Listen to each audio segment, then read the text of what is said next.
Welcome back again mga idol. So ito, share ko tong isang idea ko sa Mandigi mga idol. Ito yan, healthy na siya. So panahon na para magbasag tayo ng pads. Katulad niyan, ang laki niyan.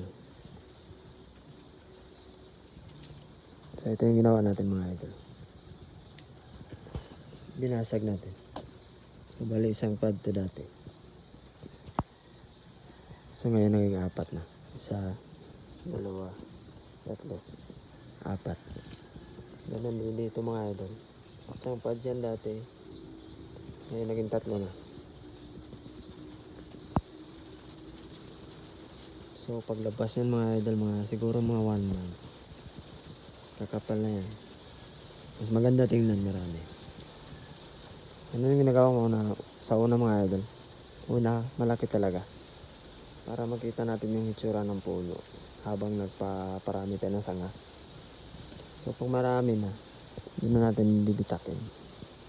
Tulad yan, isa yan. Isisiparit natin itong mga idol. Ayan.